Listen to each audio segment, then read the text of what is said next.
Meski dengan susah payah aku terus merangkak mendekat seperti anjing yang terluka. Memohon seperti pengemis, merayap meski himpitan di tubuhku semakin hebat. Meski rasanya ribuan pisau mencincangku berkali-kali, aku tak boleh membiarkannya menyentuh Aji. Anakku, Aji, aku harus menolongnya. Aku terus merangkak. Anakku, dia segalanya. Majulah sedikit lagi, aku ini ayahnya. Berjuang, maju sedikit lagi. Jarak ini semakin pendek. Ayo merayap, ini tidak sakit. Sama sekali tidak sakit. Ayo Andra, kau ayahnya. Namun semuanya harus terjadi. Tepat di depan mataku, pisau itu menembus dadanya yang mungil. Aku sudah memohon bagai anjing, tapi pria itu justru tertawa, puas saat tubuh kecil itu kelojotan. Anakku yang malang, anakku yang tak berdosa. Dia meregang nyawa di tangan iblis. Jeritanya memanggilku, ayah. Teriakannya melemah dan Aji hanya beberapa kali mengejang, hingga akhirnya terkulai lemah. Aku hancur lebur seperti debu. Tekad dan keyakinanku menghilang seluruhnya. Mata biru itu mulai meredup menatapku, mengingatkanku saat aku membunuh semua keturunan yang lain. Karma ini menyakitkan. Ini sungguh tak adil. Tuhan, apa kau sungguh ada? Aku sakit, jiwa juga tubuhku. Aku tak sanggup lagi sedangkan semua ingon itu mulai memangsa sukmaku sedikit demi sedikit. Darah Aji mulai mengalir membasahi pangkuan patung kambing, terus turun mendekat padaku. Darah yang terkutuk. Pria itu menggumamkannya meski merintih kesakitan. Lantunan syair sebuah bahasa yang tak aku mengerti. Bukan bahasa Jawa kuno, bukan juga bahasa Arab. Sebuah bahasa yang lebih tua, bahkan jauh sebelum peradaban ini ada. Ruangan ini bergetar, gempa. Aku sudah tak peduli. Pandanganku hanya tertuju pada sosok mungil yang menatap sendu. Mata biru itu sudah terpejam. Anakku mati. Aku menjerit parau. Penderitaan ini tak juga usai. Semuanya menjadi satu. Rapalan mantra, teriakan juga isakan tangisku. Aliran darah Aji mulai menyatu dengan genangan darahku. Meski lambat, namun cairan merah ini terus mengalir ke arah dinding dengan ukiran mocopat sewelas. Sesuatu terjadi. Bersambung. Nantikan bagian akhirnya hanya di Tony FS. Terima kasih semuanya. Wassalamualaikum warahmatullahi wabarakatuh. Alhamdulillah, satu bagian lagi teman-teman. Udara semakin berat. Kekuatan dan kegelapan menekan kami semua. Dia mulai datang, Batara Kala, mengeram dan semakin dekat. Hingga akhirnya dinding itu retak. Patahannya membentuk pintu batu yang mulai terbuka. Tepat di sana, dalam gelap cahaya yang redup samar, bayangan terlihat semakin jelas. Seseorang datang. Sosok yang menahan pintu batu itu untuk tetap tertutup, Raden Setia. Pria berbeskap yang aku rindukan. Selama ini dia ada di sini. Perbatasan antara alam astral juga alam manusia. Pria itu lebih menyedihkan dari keadaanku. Rambutnya yang panjang terurai masai. Darah mengalir dari telapak kaki dan tangannya. Meski begitu dia terus berusaha seakan tak merasakannya. Sedangkan tak jauh keris miliknya sudah patah. Artinya sosok yang dia tahan dalam gumpalan kabut hitam itu adalah Batara Kala. Pria itu beralih padaku. Wajah Andra yang sama. Namun perbedaan kami benar-benar jauh. Pria itu masih bertekad baja, sedangkan aku sudah putus asa. Galih Arjuno yang melihatnya tertawa keras. Semuanya sesuai rencanaku. Dia tertatih mendekat padaku dengan sombongnya. Padahal dia sendiri meregang nyawa. Darah kental itu terus mengalir dari dalam perutnya. Kini dia membawa sesuatu, sebuah cawan. Dia memaksaku meminum darah anakku sendiri. Cairan itu mengalir, namun hanya sekian detik sesuatu dalam tubuhku bergejolak, berputar, dan ingon ini pun memberontak dan keluar satu persatu. Darah Aji terasa panas membakar tenggorokanku, dan semua pintalan itu keluar dari dalam mulutku. Aku sudah tak peduli jika pria ini menelannya semuanya. Menggumamkan syair itu seketika dan dia bahkan tak peduli jika sakit yang sama merejamnya. Janin kemambang bakal wicil dadi anak menungso. Diraup kalih putong lebur dadi siji. Aku kalih Arjuno tuanmu sing saiki tunduk dan patuh. Pateni sing nglarani awakku kabeh. Aku Tuan Batara Kala. Entah kekuatan macam apa yang dia inginkan, karena perlahan luka di perutnya mulai pulih. Meskipun pria ini masih merunduk menahan kekuatan Ingon Wijaya yang mulai melebur. Galih Arjuna menjerit parau. Tepat di samping tubuhku yang sudah hancur, aku sudah menyerah. Tujuan hidupku sudah tiada. Tak peduli sekalipun ajal itu datang, dan janjiku sudah lunas pada mereka. Andra, sangkaning paraning dumadi. Le, elingo, sopo sing duwe sak kabehane? Pria berbeskap itu berteriak, memintaku untuk kembali berdiri. Namun aku hanya tertawa lirih, sedih dan hancur. Tuhan, dari awal dia mau bermainkanku seperti boneka. Le, kamu harus masih mengembalikan semuanya, Le. Lagi-lagi pria itu berteriak membuatku semakin terluka. Namun Pak Debaslah yang berhasil membuatku kembali dengan satu kata. Balaskan dendam anakmu, Le. Galih Arjuna. Pria itu masih terus merunduk. Mungkin dia tak mengira jika sakit yang menerjamku adalah hal yang mudah. Kini dia merasakannya. Bagaimana panas dan sakitnya jantung yang meledak. Seakan tak jauh belati itu tergeletak begitu saja. Dengan kekuatan terakhir, aku meraihnya, menghujamkan tepat di punggungnya. Galih Arjuna menjerit, "Takih ketihe!" Sair mocopat itu sudah berlaku. Kini Nyai Durganti berbalik menyerangku. Kutukannya mulai mencekik, begitu juga dengan yang lain. Mereka mulai mendekat. Pak Debas bangkit dengan susah payah memberikan kekuatan terakhirnya, menahan kekuatan Ingon ini. Galih Arjuna mengangkat wajahnya, menghantam bahuku yang terluka. Sialan, meski nyeri aku tak peduli. Pria ini harus mati seperti Aji. Dia harus merasakannya puluhan kali lebih sakit. Cengkramannya semakin kuat. Jari jemari itu masuk mencuil dagingku. Sekali gerakan aku mencabut belati itu. Sial, luka itu menutup. Pria itu tertawa saat membaca wajahku yang terkejut. Lihat kan? Dan saat pintu itu terbuka, Batara Kala akan memberikan hidup abadi. Benar kan? Kita lihat bagaimana jadinya kalau lehermu kutebas. Dari belakang Pak Debas bangkit dan merengkuh tubuhnya. Dengan sekali gerakan, aku menebas batang leher itu. Darah mengalir, membanjir di wajahku. Pria itu kelojotan. Nyai Durganti menjerit. Tanpa ragu, ayunan belati yang kedua menebas lehernya. Kepala itu menggelinding. Tapi dia masih tertawa. Aku ora iso mati, teriaknya. Saat yang bersamaan, Raden Setia terlempar menghantam lantai batu yang dingin. Pria berbeskap itu muntah darah. Pintu itu mulai terbuka perlahan. Kabut hitam itu menyebar. Bayangan sosok yang tak pernah aku bayangkan muncul. Kambing raksasa berwarna hitam dengan tanduk yang luar biasa besar. Samar wajahnya kejam dengan taring raksasa. Dia berjalan layaknya manusia. Aku ketakutan hebat. Dia bahkan lebih mengerikan dari apapun. Dia iblis yang paling tua. Bahkan dia ada sebelum peradaban manusia berdiri. Selangkah lagi, sebelum tubuhnya keluar sempurna dari pintu, Raden Setia segera berdiri dan berlari, begitu juga Pak Debas. Keduanya menutup kembali pintu itu. Namun, sosok itu sudah tak sabar. Dia berteriak, menggelegar bagai guntur. Aku masih gemetar ketakutan, namun sesuatu dalam kepalaku terlintas begitu saja. Kembalikan semua perjanjian ini.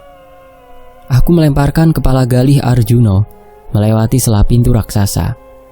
Pria itu pasti tak menyangka jika aku melakukannya. Kepala itu menghilang, namun jeritanya parau. Dia kesakitan, meyakinkan jika keputusanku benar. Di depanku, tubuhnya kelojotan. Pintalan itu keluar dari lubang kerongkongannya. Aku menarik semuanya, sedangkan para Ingon itu merunduk lemah. Melilitkannya pada belati dan melemparkannya menyusul kepala bajingan gila yang menjerit-jerit. Hanya sekian detik setelah aku melakukannya, para Ingon itu berteriak lalu menghilang. Mereka kembali pada pemiliknya, Batara Kala yang menggeram, dan pintu itu kembali tertutup sempurna. Raden Setia menatap padaku, tersenyum sebelum semuanya sepi dan gelap. Kami kembali. Tubuhku terhempas ke atas lantai yang basah. Meski lemah, aku merayap dalam kegelapan, dalam genangan darah, juga bau anyir. Tanganku meraba-raba mencari anakku yang masih terikat di sana. Setidaknya, aku ingin memeluk jasadnya. Aku merasakannya, kaki mungil itu mulai dingin. Aku tak kuasa dan mulai menangis. Anakku, seharusnya tak begini. Aku meraba mencari simpul pengikatnya, menggigit talinya dan terus berusaha dalam gelap, juga derai tangis penyesalan. Tak ketinggalan kesedihan yang ikut merajam. Tubuh itu terbebas. Darah itu masih mengalir saat aku menekan lukanya. Aku memeluk tubuhnya yang dingin dan mungil, memanggil namanya, berharap ada keajaiban jika saja dia menyahut, tapi nihil. Kami saling berpelukan dalam gelap, juga isak tangisku yang menggema. Aku merasakan yang terburuk dari semuanya. Aku hanya ingin mati, menyusulnya saat ini. Anakku, putraku yang tak pernah aku lihat kelahirannya, tapi aku justru menyaksikan kematiannya. Tak seharusnya seorang ayah mengatakan selamat tinggal pada anaknya sendiri, kan? Padahal masih banyak yang ingin aku lakukan bersamanya. Melihatnya tumbuh besar, mengantarkannya meraih cita-cita, melihatnya berubah menjadi seorang pria, menjadi sahabat terbaiknya. Dalam kegelapan, aku mengusap wajahnya. Dadaku semakin sakit. Bahkan semua nyeri di setiap jengkal tubuhku sungguh tak sebanding dengan semuanya. Bayangan wajah mungil itu menjelma dalam benakku. Tawa mungil itu juga genggaman tangannya yang usil. Aku berteriak melepaskan semuanya, memanggil Aji sepuasnya, berharap jika dia bisa mendengar dan kembali saat ini juga. Seluruh garis hidupku hanya penderitaan. Culung kembang wijaya yang menanggung beban leluhurnya. Meski begitu, tak adakah sedikit pun kebahagiaan yang bisa aku miliki. Sekali lagi Tuhan, dengan kuasa-Mu, meminta seseorang yang paling berharga dalam hidupku. Aku belum puas memeluknya. Bahkan kata-kata terakhirnya semakin membuatku merana. Dia hanya sekali mengatakan di ujung nyawanya, kata ayah yang aku inginkan. Padahal aku tak perlu mendengarnya. Lebih baik aku menjadi om preman selamanya, tapi dia tetap ada dalam pelukanku. Sekarang apa yang harus aku katakan pada ibunya? Sanggupkah aku bertemu dengan Adis? Sementara itu, cahaya senter terbias memantul di ujung lorong. Suara derap langkah sepatu menggema dalam ruangan ini, bersahutan dengan suara dua orang pria. Aku mengenali salah satunya. Pak Ade segera mendekat begitu cahaya senternya menemukanku. Astaga, Tuhan. Pria itu sungguh iba melihat keadaanku. Matanya berkabut. Pak Ade segera memapahku bangkit sembari menggendong tubuh Aji. Sedangkan seorang lagi menemukan Pak Ade Bas yang bersender lemah di dinding dengan ukiran mocopat sewelas yang utuh. Seakan-akan dinding itu tak pernah terbuka. Pria itu masih bertahan, meski gerakan dadanya begitu lemah. Tak lama beberapa anggota lain menyusul dengan membawa puluhan lampu senter. Beberapa orang mual dengan kengerian di sini. Dua tubuh terbujur kaku tanpa kepala. Puluhan janin dan genangan darah yang anyir. Sepanjang jalan aku tak bicara. Tepat di anak tangga terakhir, kami keluar dari bawah tanah tepat di bawah cerobong asap dalam pabrik tua milik Sanjaya. Bias lampu polisi juga ambulan berpendar merah biru memantul di dinding kusam, juga pohon beringin yang rimbun. Aku mendekat begitu lemah, seakan tak menapak tanah, bukan hanya karena luka dalam yang terus merejam, tapi juga sosok mungil dalam gendonganku ini, membuat semuanya bagai mimpi dan tak terasa nyata. Wanita itu berlari mendekat padaku, wajahnya penuh harapan. Namun saat melihat darah yang mengering pada tubuh putranya, Hadis menggila sepertiku. Wanita itu mendekat seperti tak percaya, menatapku. Meski tak ada kata yang terucap, tangisannya sudah cukup mengatakan jika dia kecewa. Aku bersimpuh sembari memeluk Aji yang tak bernyawa. Wajah mungil itu mulai pucat. Saat Adis memeluk kami berdua, tangisku kembali pecah. Kami meratap saling bersahutan. Maaf Dis, Mamas memang gak guna. Maaf Dis. Malam ini adalah saat yang terburuk. Semua tak semanis dalam mimpiku. Keputusanku untuk kembali malah membuat kami harus kehilangannya, putra tunggal yang berharga. Sepanjang proses pemakaman, aku hanya terdiam. Bapak bersikeras menggantikanku untuk memandikan dan mengkafani tubuhnya yang mungil. Namun aku bersikeras, berulang kali mengatakan jika aku sanggup melakukannya. Untuk terakhir kalinya aku ingin merawat Aji, meski hanya jasadnya yang sudah pucat. Wajah itu begitu mirip denganku, dengan bibir yang sudah membiru. Aku mengusapnya. Haji sungguh dingin seperti manekin. Sialan, air mataku jatuh lagi. Le, ojo nangis. Masa no Haji, nanti dia ndak tenang.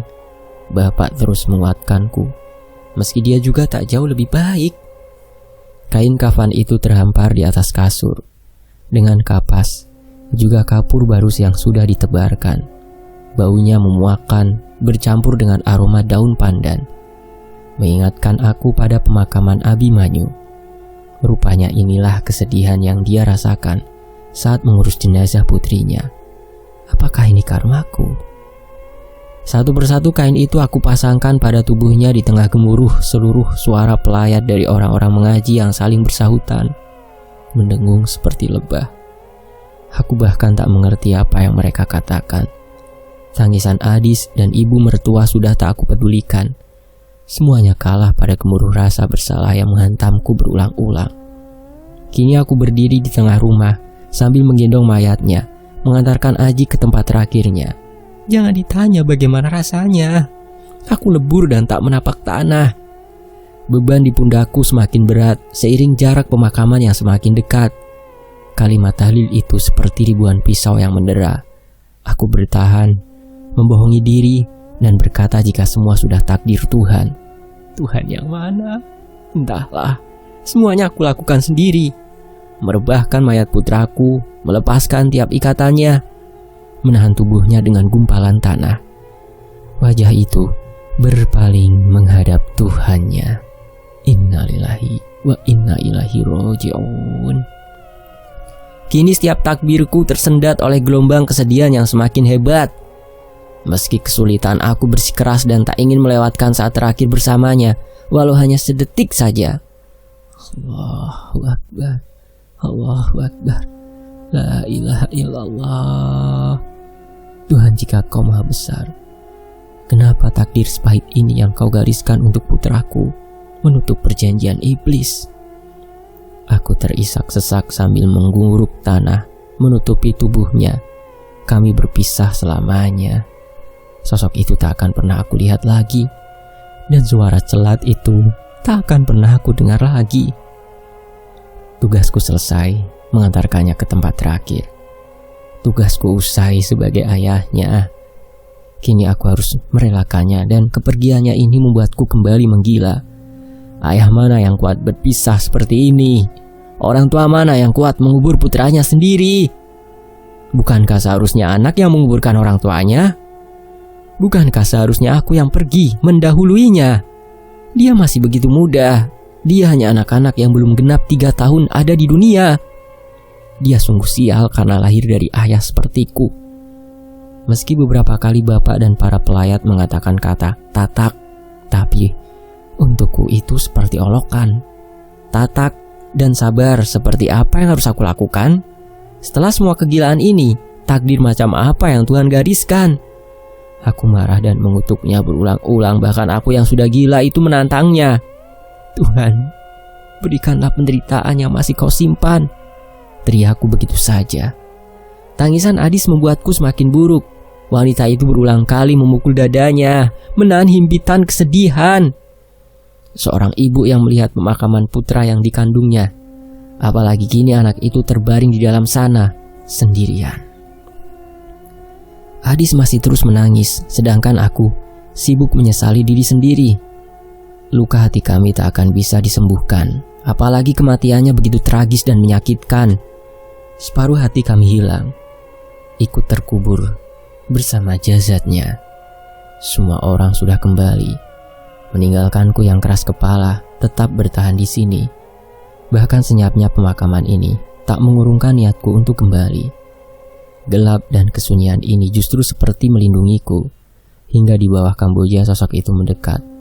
Pria berbeskap yang sungguh mirip denganku. Tangannya tersilang di belakang punggung hingga dia bersimpuh duduk tepat di sampingku. Dalam cahaya pemakaman yang redup, wajahnya tenang dan tatap matanya yang hangat membuatku menangis seperti bocah di hadapannya. Kenapa harus Aji? Kenapa bukan saya saja yang mati? Dia masih anak-anak, dia tak bersalah. Saya gagal, Raden. Semuanya aku luapkan, sedangkan pria ini hanya tersenyum sendu mendengar semua keluhanku. Ndak, Le, kamu ndak gagal. Aji, dia mati sia-sia. Lagi-lagi Raden Setia hanya tersenyum. Ndak, Le, dia ndak mati sia-sia. Tapi aku tahu dia hanya menghiburku saja. Air mataku terus mengalir tanpa henti. Mataku sudah perih, tapi hatiku jauh ribuan kali lebih nyeri. Kami membisu dalam redup pemakaman, disaksikan nisan-nisan, juga selah isak tangisku yang terdengar. Hingga Raden Setia bicara lirih. Le, tidak ada yang gagal. Semuanya sudah selesai, dan anakmu luar biasa. Tidak cuma menutup perjanjian buyutmu, tapi dia juga menyelamatkan banyak orang. Awakmu harusnya bangga. Terang saja aku heran dengan ucapan Raden Setia. Seakan menjawab isi hatiku, pria ini menyentuh bahuku. Dengan sekali hembusan nafas, dunia itu berputar. Sekali lagi dia membawaku pergi ke dimensi berbeda. Tapi kali ini semuanya sungguh asing. Di hadapanku, sebuah tempat kosong begitu luas terbentang. Tenang dan sunyi, tanpa sedikit pun suara. Tak ada angin yang berhembus. Langit itu pun tak biru. Seluas pandanganku ini hanya ada putih yang membentang hingga batas cakrawala. Raden Setia yang duduk di sampingku ini hanya tersenyum hingga seseorang tiba-tiba datang dari arah belakang punggungnya. Laki-laki asing yang berjalan menuju horizon. Tak lama beberapa orang juga muncul. Semakin banyak laki-laki, wanita, anak-anak, semuanya berpakaian putih, sama seperti tempat ini. Puluhan wajah-wajah itu berseri-seri, tersenyum satu sama lain hingga salah satu dari mereka beralih padaku. Tanpa bicara menunduk seakan mengatakan terima kasih. Terang saja, aku tak mengerti siapa mereka dan kenapa aku di sini. Hingga sosok wanita itu muncul. Kali ini dia tak berlumuran darah. Dia bahagia saat menunjukkan bayi yang tidur dalam buayanya. Sama seperti mereka. Wanita itu hanya tersenyum dan berlalu pergi menyusul yang lain. Mereka korban tumbal Wijaya? Pandanganku beralih pada Raden Setia yang mengangguk sambil bicara. Mereka semua membutuhkan bantuanmu, Le. Lepas dari dendam dan amarah yang tertinggal karena takdir yang tak adil, jadi masih menganggap dirimu gagal? Tapi Haji... Lagi-lagi pria ini hanya tersenyum tanpa menjawabnya. Dari kejauhan, suara tawa itu menggema. Terang saja aku bangkit dan bergegas mencari asal suaranya. Tapi sosok itu tak aku temukan dimanapun. Aku mulai berlari di antara pria dan wanita yang berjalan lurus menuju batas horizon. Berteriak memanggilnya berulang kali. Aku sungguh ingin bertemu dengannya sekali lagi, memeluknya sekali lagi. Mungkin dengan begitu aku bisa merelakannya. Tapi semua justru terbalik. Tawa itu semakin mendekat, pun kesedihanku yang semakin kuat. Tubuh mungil itu kini ada di sampingku. Aji kembali, namun kali ini dia tak bicara dan terus tertawa dengan wajah polosnya. Aku berlutut memeluknya. Tubuh mungil itu masih sama, pun mata birunya. Tawa mungil itu bersahutan dengan tangisanku. Saat aku mengusap wajahnya, dia menunjuk ke arah belakang punggungku. Di sana, kabut hitam membayang seperti badai. Suara rintih, tangis, dan minta tolong bergemuruh seperti guntur. Sayup suara ribuan orang menjerit bersamaan, mengerikan. Bahkan samar wajah-wajah meregang nyawa terlukis di sana. Namun perlahan semuanya menghilang, seperti terbawa angin yang datang dan kembali tenang. Itu jiwa-jiwa yang sudah terikat menjadi tumbal. Berikutnya, seandainya awakmu dan Aji gagal, Entah dari mana tiba-tiba Raden Setia sudah berada di belakang punggungku. Pria ini kembali bicara menyadarkanku tentang semuanya. Jadi masih menganggap pengorbanan anakmu sia-sia, Le? Aji tertawa sekali lagi seakan mengatakan jika dia baik-baik saja. Mengusapku dengan tangan mungilnya. Aji sayang ayah. Anakku, dia kembali mengatakannya. Membuat hatiku yang hancur menjadi hangat. Seakan lukaku tersiram embun yang sejuk. Meski dengan air mata akhirnya aku bisa mengatakannya. Ayah ikhlas, pergilah nak. Kita pasti bertemu lagi. Tunggu ayah dan ibu ya. Anak itu tersenyum dan melepaskan pelukanku. Dia berlari menyusul yang lain, menuju batas horizon, pada seseorang yang sangat aku kenal, Abang Aji. Kini keduanya pergi menghilang dalam kabut putih bersama yang lain. Meski perih, entah kenapa hatiku lega. Mungkin karena perpisahan ini hanya sementara, dan aku yakin akan bertemu lagi dengannya, putraku yang berharga. Le, sangkaning paraning dumadi, kembalikan keyakinanmu pada Tuhan. Takdir hidupmu tak berjalan sia-sia kan? Tentu saja setelah semuanya yang aku lihat, ribuan jiwa yang aku dengar, aku segera mengerti apa arti pengorbananku selama ini. Iya, saya paham. Hanya satu jawaban singkat, dan aku kembali, berdiri sendiri dalam kegelapan malam di antara batu nisan. Ucapan Pak Debas benar. Tuhan tak akan memberikan takdir melebihi kemampuanku sendiri. Kini aku berlutut meminta pengampunannya, menyadari betapa sombongnya aku di hadapannya. Sekarang aku ikhlas, sepenuh hati, dan pengorbananku juga Aji adalah salah satu cara kami menebus kekayaan buyutku yang berlumur dosa, membebaskan jiwa mereka. Wajah-wajah itu membasuh kesedihanku. Dalam sujudku ini seketika aku sadar, jika masih ada seseorang yang membutuhkanku untuk bersandar. Aku segera berlari meninggalkan pemakaman. Rumah itu masih ramai. Beberapa orang duduk di teras saat aku datang menerjang. Melewati semua orang meski terlihat tak sopan, aku tak peduli. Wanita itu satu-satunya yang aku miliki saat ini. Di atas pembaringan, dia meringkuk. Dia menangis serak dengan sisa suaranya. Aku memeluknya begitu saja. Ibu yang iba hanya mengusap kami berdua dan mengatakan kata tatak sekali lagi. Adis, maaf, Mamas justru lupa kalau Adis juga terluka. Bisikanku ini membuatnya berguncang semakin hebat. Aji, Mas, seraknya. Mamas juga terluka, Adis. Tapi dia pasti berat jika Adis terus seperti ini. Adis tahu apa yang sudah Aji lakukan?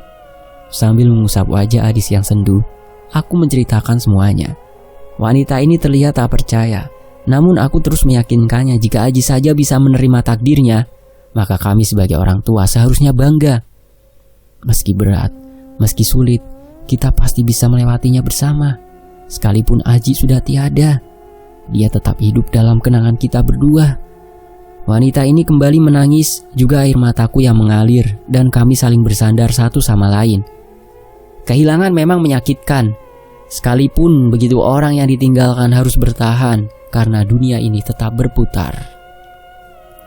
Waktu mungkin menyembuhkan, tapi luka itu akan tetap tertinggal. Bukan untuk menambah kepedihan, tapi sebagai kenangan jika dia pernah ada. Mati adalah salah satu hal yang pasti, dan setiap diri harus bersiap, karena Tuhan sebenarnya terus mengingatkan kita jika semua ini adalah miliknya. Begitupun nyawa yang kita punya. Hidup adalah kincir angin yang berputar. Mungkin saat ini kami berada dalam kesedihan, tapi aku yakin jika kebahagiaan kami akan datang. Kapan? Entahlah. Setidaknya Adis masih ada bersamaku. Tamat. Terima kasih sudah mengikuti kisah ini sampai akhir. Begitu juga terima kasih untuk dukungannya. Saya menyerahkan kebahagiaan Andra pada para penyimak atau pembaca sekalian di Tony FS maupun di Karya Karsa Simple Dandy SM 123. Saya pamit, terima kasih semuanya. Terima kasih Simple Dandy, luar biasa. Apa ya kesan-kesannya? Yang jelas satu, ini cerita bikin sayang sama istri, bikin tambah sayang sama anak. Ya itu yang saya petik. Entah kalau teman-teman gimana, mohon komen ya di kolom komentar. Dan jangan lupa sapa Mas Simple Dandy, karena beliau selalu membaca setiap komentar yang teman-teman tulis di kolom komentar channel YouTube Tony FS. Terima kasih semuanya. Terima kasih Mas Simple Dandy. Mohon maaf kalau ada salah kata dari saya, atau salah ejaan, atau salah pengucapan gitu ya, atau intonasi yang kurang berkenan. Saya pamit. Wassalamualaikum warahmatullahi wabarakatuh. Sampai jumpa di kisah lainnya. Tetap di Tony FS. Alhamdulillahirobbilalamin.